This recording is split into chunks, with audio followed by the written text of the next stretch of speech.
আটাইতকৈ বেছি প্ৰশ্ন আহিছে শিক্ষক বদলীকৰণক লৈ মিউচুৱেল ট্ৰেন্সফাৰ গোটেই প্ৰসংগটো কি পৰ্যায়ত আছে আপোনালোকে এই সন্দৰ্ভত সম্ভৱতঃ আজি মই তথ্যমতে 17,000 আবেদন লৈছিল 17,000 আবেদন এইখিনি মূলতঃ সিঙ্গল ট্ৰেন্সফাৰ আৰু এই সিঙ্গল ট্ৰেন্সফাৰখিনিৰ সৰহসংখ্যক এপ্লিকেশ্যন নামনি অসমৰ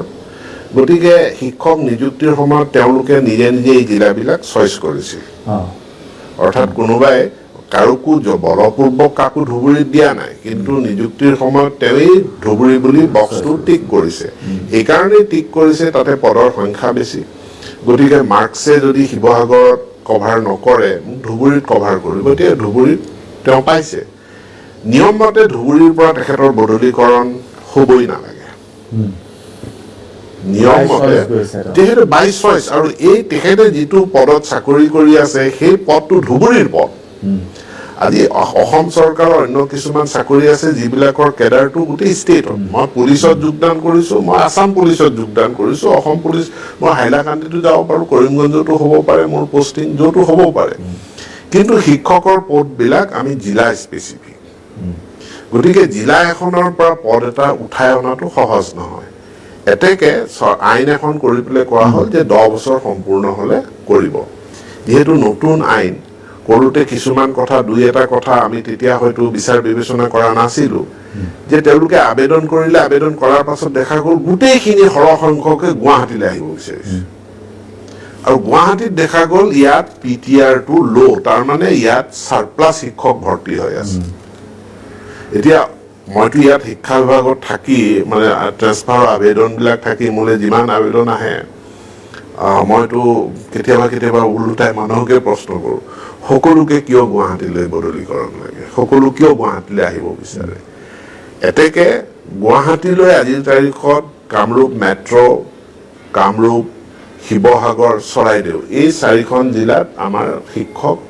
প্ৰয়োজনতকৈ বেছি আছে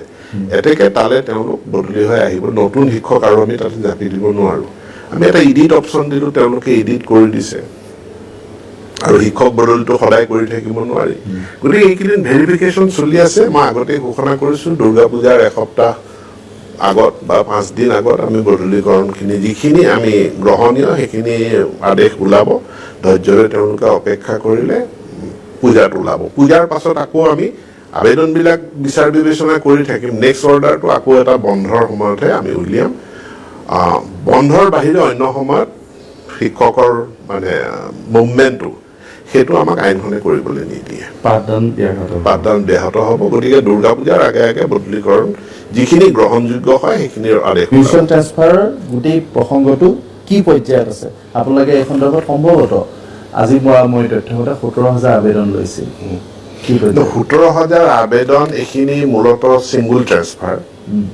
আৰু এই সিঙ্গল ট্ৰেন্সফাৰখিনিৰ সৰহসংখ্যক এপ্লিকেশ্যন নামনি অসমৰ গতিকে শিক্ষক নিযুক্তিৰ সময়ত তেওঁলোকে নিজে নিজে এই জিলাবিলাক চইচ কৰিছিল অৰ্থাৎ কোনোবাই কাৰোকো বলপূৰ্বক কাকো ধুবুৰীত দিয়া নাই কিন্তু নিযুক্তিৰ সময়ত তেওঁই ধুবুৰী বুলি বক্সটো টিক কৰিছে এইকাৰণেই টিক কৰিছে তাতে পদৰ সংখ্যা বেছি গতিকে মাৰ্কছে যদি শিৱসাগৰত কভাৰ নকৰে ধুবুৰীত কভাৰ কৰিব তেতিয়া ধুবুৰীত তেওঁ পাইছে নিয়মমতে ধুবুৰীৰ পৰা তেখেতৰ বদলীকৰণ হ'বই নালাগে নিয়মমতে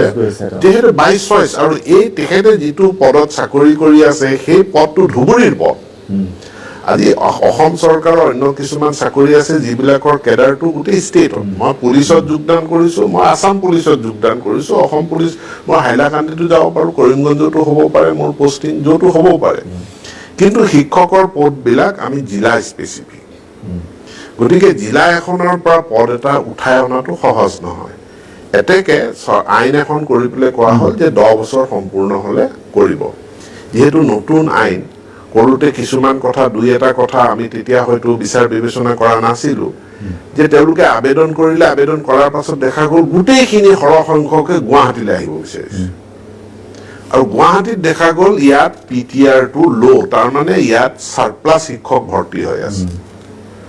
এতিয়া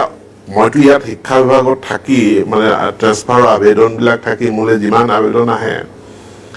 মইতো কেতিয়াবা উল্টাই মানুহকে প্ৰশ্ন কৰোঁ সকলোকে কিয় গুৱাহাটীলৈ বদলীকৰণ লাগে, সকলো কিয় গুৱাহাটীলৈ আহিব বিচাৰে। এতেকে গুৱাহাটীলৈ আজিৰ তাৰিখত কামৰূপ মেট্ৰ', কামৰূপ, শিৱসাগৰ, চৰাইদেউ এই 4খন জিলাত আমাৰ শিক্ষক প্ৰয়োজনতকৈ বেছি আছে। এতেকে তালৈ তেওঁলোক বদলি হৈ আহিব, নতুন শিক্ষক আৰু আমি তাতে জাপি দিব নোৱাৰোঁ। আমি এটা ইডিট অপশ্যন দিলোঁ, তেওঁলোকে ইডিট কৰি দিছে আৰু শিক্ষক বদলিটো সদায় কৰি থাকিব নোৱাৰি। গতিকে এইকেইদিন ভেৰিফিকেশ্যন চলি আছে। মই আগতে ঘোষণা কৰিছোঁ দুৰ্গা পূজাৰ এসপ্তাহ আগত বা 5 দিন আগত আমি বদলীকৰণখিনি যিখিনি আমি গ্ৰহণীয় সেইখিনি আদেশ ওলাব। ধৈৰ্যৰে তেওঁলোকে অপেক্ষা কৰিলে পূজাত ওলাব। পূজাৰ পাছত আকৌ আমি আবেদনবিলাক বিচাৰ বিবেচনা কৰি থাকিম। নেক্সট অৰ্ডাৰটো আকৌ এটা বন্ধৰ সময়তহে আমি উলিয়াম। বন্ধৰ বাহিৰে অন্য সময়ত শিক্ষকৰ মানে মুভমেণ্টটো সেইটো আমাক আইনখনে কৰিবলৈ নিদিয়ে, পাঠদান ব্যাহত হ'ব। গতিকে দুৰ্গা পূজাৰ আগে আগে বদলীকৰণ যিখিনি গ্ৰহণযোগ্য হয় সেইখিনিৰ আদেশ ওলাব। বাণীকান্ত কাকতি